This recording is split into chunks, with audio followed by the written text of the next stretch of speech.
إذا صلى البناء من يد المباني إذا فسد البناء من يد المباني إذا صلح البناء من يد المباني إذا فسد البناء من يد المباني إذا فسد البناء من يد المباني. eléyìí náà la fi ń kí gbogbo wa yí pé asalaamu alaykum wa rahmatulahi wa barakatu. gbogbo ọmọ ya wa nínú Islam jákèjádò orílẹ̀ àgbáyé pàápàá jùlọ lórílẹ̀‐èdè wa ní Nàìjíríà.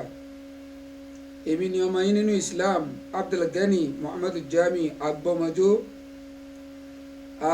eléyìí tá a fẹ́ fi kọ́ra wa nírọ̀lẹ́ tòní yóò máa já lérí ẹ̀kọ́ ìpìlẹ̀. ẹ dákun bó mo ti pàkọ́lé tòní ẹ̀kọ́ ìpìlẹ̀ pẹ̀lú ògo Ọlọ́run ní gbogbo ọjọ́ Jímà insha Allah rahman tó bá ti ń di déédéé aago 5 a máa ju móhùnmáwòrán yìí ìdánilẹ́kọ̀ọ́ a máa ju sórí afẹ́fẹ́ bá ti máa bá a lọ́nu ní tí ó fi dínú ramadana tọdún yìí tó ń wò wá yìí Ọlọ́run dákun jọba wa pẹ̀lú dáadáa ọ̀la aṣáájú ẹ̀dá Nabi Muhammad Ọlọ́run dákun má jẹ́ àgbà pẹ̀lú ìnira. àkókò tá a wà nínú lockdown láwà yìí fárùn gbalégbajù àrùn coronavirus léyìí tí ń da gbogbo ayé láàmú tí ò sẹ́bì kan kù. Allahu Akbar. àmọ́ Ọlọ́run látara rẹ̀ Ọlọ́run dákun má ṣàbá ni dá a dúró. àrùn tí ò járí mọ́sálásí lọ, àrùn tí ò járí irun Jímọ̀ kí déédéé. bó tilẹ̀ jẹ́ pé Ọlọ́run fi ń kọ́ wa lẹ́kọ̀ọ́ nítorí pé gbogbo bàbá tí èyí tó ń lé ní mẹ́gíríbì àti ṣáì tẹ́lẹ̀ náà ó ti dandan kálukú wa náà là ń kí jàmá pẹ̀lú àwọn ẹbí wa. Ọlọ́run má ṣàgbá ní bàádà fún wa ọlá ṣáájú ẹ̀dá Nabi Muhammad. láì ní ìfagùn a kí Ọlọ́run a sì yin Anabi Muhammad. Anabi wo ni? Anabi tó ṣe pé gbogbo wa ẹlẹ́kọ̀ọ́ ńlá Anabi Muhammad wa kọ́ wa láyé, gbogbo wa ẹlẹ́yìn ńlá Anabi wa kọ́ wa léyìí tọ́lọ́run fi wá ń jẹ́rìí Anabi Muhammad fúnra rẹ̀ pé ba'da a'udhu billahi minash shaitanir rajim bismillahir rahmanir rahim. laqad kana lakum fi rasulillahi uswatun hasanatun liman kana yarjullaha wal yawmal akhira wa dhakara Allaha kadira. ọlọ́ni ní ti pàápàá àwòkọ́ṣe dáadáa ń bẹ fẹ́yìn ọmọ ànábì ádámà, pàápàá jùlọ ẹ̀yin tẹ́ gbà fọ́lọ́run tẹ́ fi ayé yín lẹ̀ pé tọ́lọ́run la máa ṣe tànábì tọ́sọ́nà ànábì la máa lò. àwòkọ́ṣe dáadáa ń bẹ fún yín gbogbo ń tẹ́ fẹ́ òkọ́ṣe láyé pé èwo ní í ṣèyàn láàrin ọkọ àtìyàwó, láàrin bá a ti ń ṣe pẹ̀lú ọmọ àtòbí, láàrin bá a ti ń ṣe pẹ̀lú ọ̀rẹ́ àtọ̀rẹ́, láàrin bá a ti ń ṣe pẹ̀lú ọ̀gá àtọmọṣẹ́, láàrin bá a ti ń ṣe pẹ̀lú ọba àtàwọn aráàlú àtàwọn ìjòyè. gbogbo àwòkọ́ṣe bẹ́ẹ̀ lẹ́rìí lára Nabi Muhammad. ẹ sì bá ní yorùbá Nabi Muhammad lé. ọlọ́run ilé máa ń ká náà yárí jù lọ́ọ̀hà fún gbogbo àwọn ẹni tó ṣe pé wọ́n bá ń ran kan pé àwọn fẹ́ pàdé ọlọ́run. gbogbo àná là ń gbọ́ pálíkì àmọ́ ń bọ̀ ọjọ́ kan ayọ́ parẹ́ báyọ̀ parẹ́ àwọn èèyàn parẹ́ ń kọ̀ọ̀kan. ẹni tí wọ́n ti wá ran kan níjọ́ tóun bá parẹ́ ni wọ́n padà pàdé pẹ̀lú ọlọ́run. òun ó sì pàdé pẹ̀lú ọlọ́run pẹ̀lú pé òun ọ̀sẹ̀ san. ọlọ́run nírú ẹni tí wọ́n ti rẹ́ ní kọ́ná tí ọlọ́run lọ́nà tó pọ̀ o. ànábì yìí la tọrọ kí á ti gẹ̀ fún ọlọ́mọṣà bánikẹ́ àwọn aráalé rẹ̀ kẹ́ sàhábà àti gbogbo ẹni tí ń bá ń tẹ̀ lọ́la ànábì tó fi dijọ́ gbé dàlùkíámà tàwa náà ẹ̀dá kan járe ni tí ó ṣe ámì. ẹ̀rẹ́ kọ̀ọ̀kan tá a fẹ́ dì mú bàbá wa àgbà al-marhum fadilatu sheikh al-imam Muhammadu Jami Aremu Agbọ́mọjó ọlọ́run bá ní kẹ́ wọn ọlọ́run bò ní kàrámà wọn. ẹ dákun gbogbo jama bisimilahi kul huwallahu àti bàbá àti gbogbo àwọn afọ àtàdé àlùbáríkà lára wọn àti gbogbo okùn mùsùlùmí lápapọ̀ ọlọ́run bá ní kẹ́ wọn gẹ̀ wọn. bisimilahi rahman rahim kul huwallahu ahad allahu samad lam yalid walam yulad walam yakul lahu kufuwan ahad. ẹ̀rí pé tẹ́ ẹ bá ń bá mi lọ ẹ̀rí pé mo wọlé pẹ̀lú ẹsẹ̀ orin kan ni wàlíì ọlọ́run kan ní sọ fún anú ẹ̀kọ́ tá a fẹ́ kọ́ lónìí pé foundation ọlọ́run fẹ́ kí kálukú ọ lọ tó foundation nù ilé rẹ̀ ṣe pẹ̀lú àìsàn tí ń bẹ ń ta yìí. wàlíì ọlọ́run kan wá ń sọ fún ọmọdé pé idha salaha al-bina'u min yaddil mubali. bẹ́ẹ̀ bá rí ilé tó bá dúró rege tó wọ́n máa ti gbogbo ẹ̀yà yìí ẹ lọ káwọn tó ṣe foundation rẹ̀. ìdá fasada bìnà omi yádìí mo bá ní bẹ́ẹ̀ bá ti dé tó bá ti wọ́ ti ń lanu tí ń sán mẹ́sẹ̀ ń wà nǹkan sọ́ọ̀kì àwọn tó ṣe foundation ni wọ́n ti ba sẹ́jẹ́. Eléyìí ni bàbá Ìmáàmù Lágbàmọ́ tó wá fi kọ́ wa kí bàbá tó kò láyé Ọlọ́run bá ní kẹ́ bàbá o, Ọlọ́run bá ní gbogbo àwọn ẹ̀jẹ̀ ara bàbá tó ti lọ àlìkìyàmà Ọlọ́run bá ní kẹ́ gbogbo wọn, gbogbo àwọn ọmọ kéwú tó ti lọ bá bàbá tí bàbá lọ bá Ọlọ́run bá ní kẹ́ gbogbo wọn lákẹ́pọ̀ ọ̀là ṣáájú ẹ̀dá Ànábì Muhammad. Bàbá ń sọ fún wa nígbà bàbá ń bẹ láyé pé talaba waladu min abi an yalkhasa lahu khibratahu fil hayati wal hikma. Bàbá ń sọ fún wa nígbà bàbá ń bẹ láyé ẹ̀kọ́ tí bàbá fi kọ́ wa nù ní lẹ́kọ̀ọ́ pilẹ̀. Bàbá lọ́mọkùnrin kékeré kan lọ́lọ́ lé bá bàbá rẹ̀, ọmọ ìdọ́dọ̀ bàbá rẹ̀ wọ́n sọ fún bàbá mo fẹ́ kẹ́ ẹ fún mi nílà ẹ kọ́ mi lẹ́kọ̀ọ́ kan, ẹ kọ́ mi lẹ́kọ̀ọ́ òye kan tó ṣe pé ń dì mú léyìí tó ṣe pé yóò máa ṣàǹfààní fún mi nínú ìgbésí ayé mi ńgbà tẹ́ ẹ bá sí mọ́. Faqala lahu al-taqdiru ala al-istima. Bàbá wọn bi léèrè pé sára rẹ̀ ó sì balẹ̀ kọ́ àdánwò ta kọ́kọ́ nínú ayé nù ni gbogbo ẹ̀dá tí ó gbọ́ wàásí ara wọ balẹ̀ mọ́ bùkátà ayé là ń lé ká Ọlọ́run wá fàdánwò fún ara kálukú wá balẹ̀ àti ẹ̀rí bí bísínẹ́sì lọ àríbì kankan lọ kálukú Ọlọ́run wá tì wá mọ́lé Ọlọ́run má ṣàṣì wá lẹ̀ pẹ̀lú rọ̀. Bàbá ní gbọ́ ọmọ sára rí ó balẹ̀ só lè gbọ́. Faqala lahu na'am, ọmọ níbẹ̀ ni. Faqala ya bunayya la ilaha illallah muhammadu rasulullah. Ẹ gbogbo lóhùn bàbá yìí nírí ọmọ mi iyyaka an tatakallamu fin nas. Ọ̀dọ̀wọ́ rẹ láti mọ bó ti máa sọ̀rọ̀ láwùjọ, má máa yára sọ̀rọ̀ láwùjọ. Wala ashiyahu illa ba'da an tata'akka. Sì máa sọ̀rọ̀ bó ti máa sọ̀rọ̀ lérí nǹkan lérí àlámàrí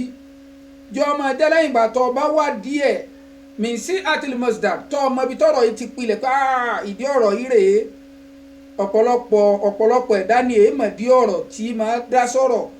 àìmọ̀ dí ọ̀rọ̀ dá sọ̀rọ̀ yìí yóò ṣokùnfà tẹ́lómi ò fi jolo sí alákìyàmọ̀ wájú Ọlọ́run gbogbo ètò ogun náà ti ṣe láṣìṣe sẹ́yìn ọlọ́mọṣà àyàfi wa o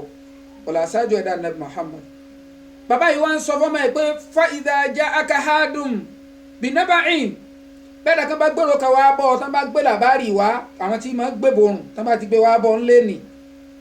Fatabayyan qabla an tatahawwara. Bàbá Lágbàmọ́ tó wá ń sọ fún wa yìí pé ọ̀rọ̀ tí bàbá yìí ń sọ fọ́mọ rẹ̀ ni bàbá ń sọ fún wa ń jọ́nà lọ́hùn. Ọlọ́mọṣà bá ní kí bàbá Lágbàmọ́ jó. Bàbá yìí wá níbẹ̀ dá bá gbé làbárì fún ọ tabayyan wádìí ẹ̀ dáadáa, gbìyànjú kó rí pé orí di ọ̀rọ̀ orókodoro ọ̀rọ̀ ṣáájú kó o tó máa gbọ̀n warawara. Wa iyyaka wa sha'i'u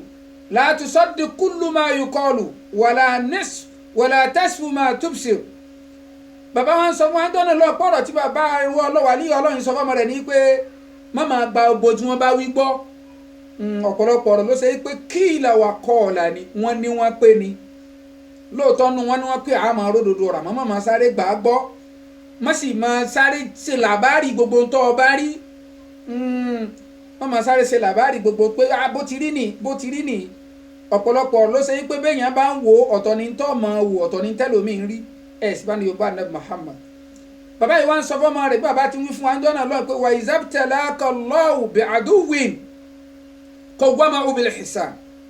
Bàbá wọn sọ fún wa yìí pé bàbá yìí sọ wàlíyé Ọlọ́run sọ fọ́mọ rẹ̀ yìí pé bọ́lọ̀ ń bá ṣàdánwò fún ọ pẹ̀lú ọ̀tá kan orí yẹn kan ti ń bọ̀ ọ́ sọ̀tá pé eléyìí kò fẹ́ràn mi, eléyìí ẹsẹ̀lẹ́sìn mi ń bá mi sọ̀tá, eléyìí ọmọ ìyá mi ní ń bá mi sọ̀tá, eléyìí ìyàwó mi ní ọ̀tá ní bá mi ṣe, eléyìí ọkọ mi ní àgbàtara wa,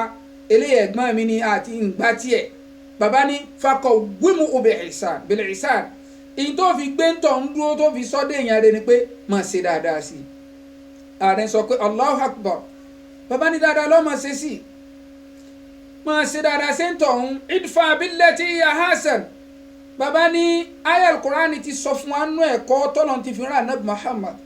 pé bẹ́ẹ̀ yẹn bá ń sa ìdá sí ọ dáadáa ni kí wò fi máa dá àìdá padà.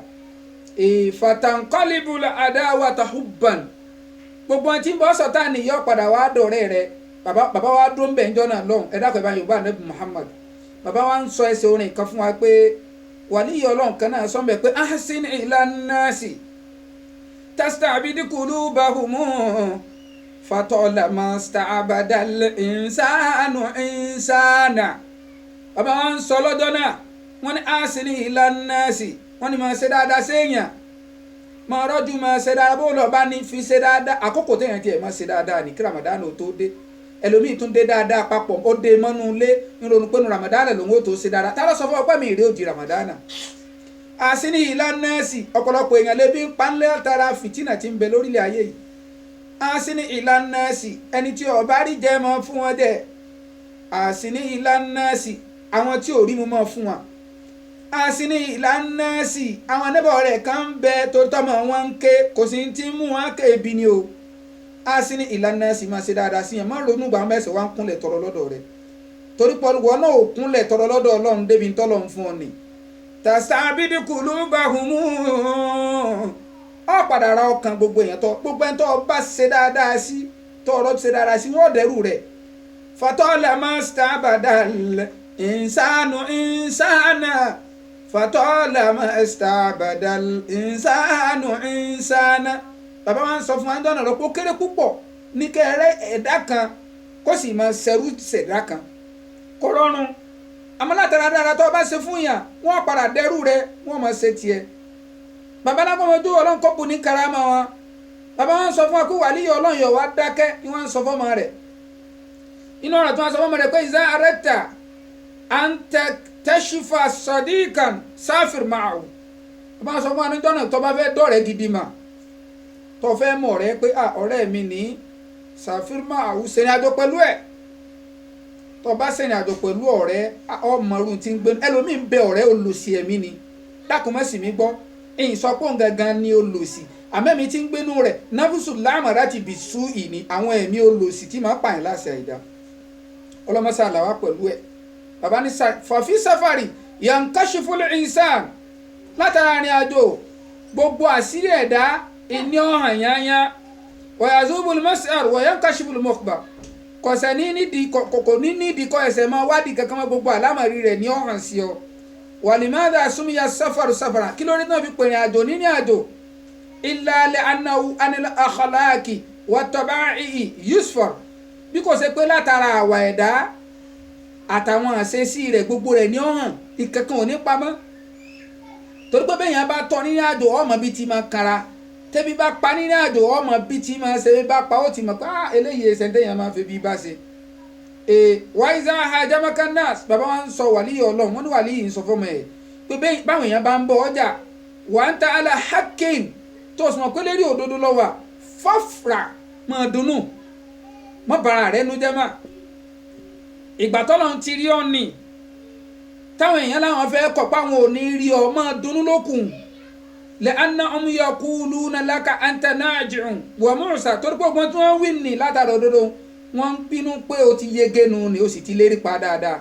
Allahu akbar wala yarmi illa shajaratal musmar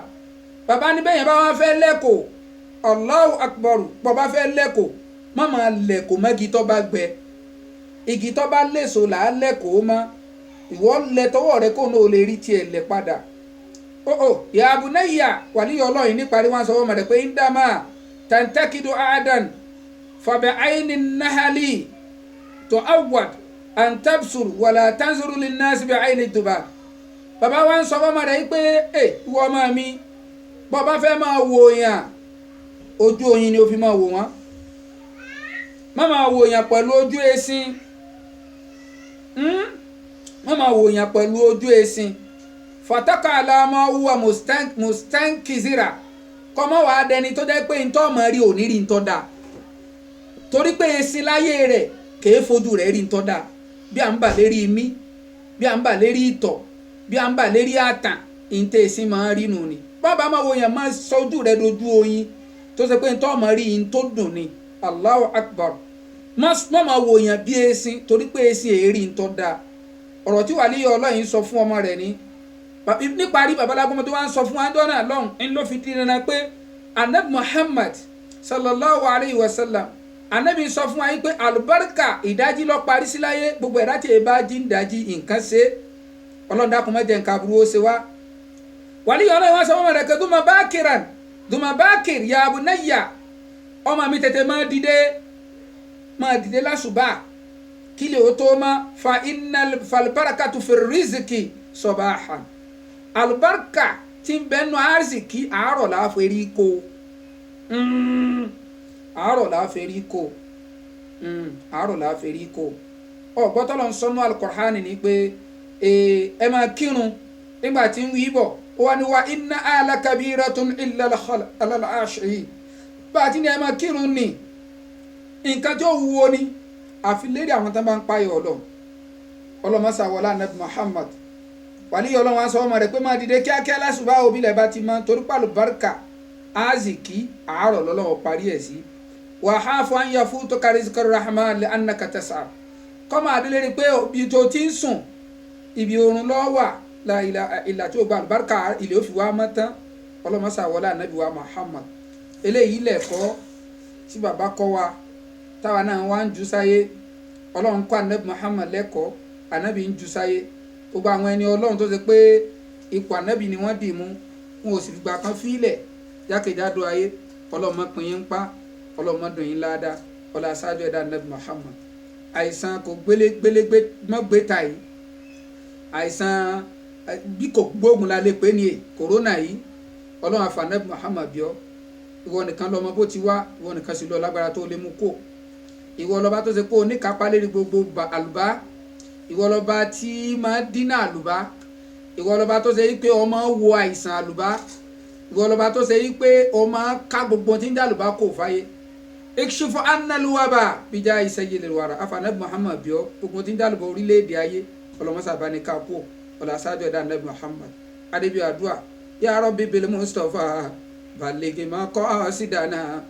waghfir lana ma mado ya wasi al-karami waghfir lana ma mado ya wasi al-karami subhana rabbika rabbil izzati amma yasifun wa salamun ala al-mursalin walhamdulillahi rabbil alamin insha Allah rahman níjọ́ mẹ́jọ níjọ́ Jímọ̀ dédé aago 5 a tún máa tẹ̀síwájú lérí ìbánisọ̀rọ̀ wa fáńfà náà àwọn tá a bá fẹ́ pè wá lérí aago ẹ̀rọ ìbánisọ̀rọ̀ wa rèé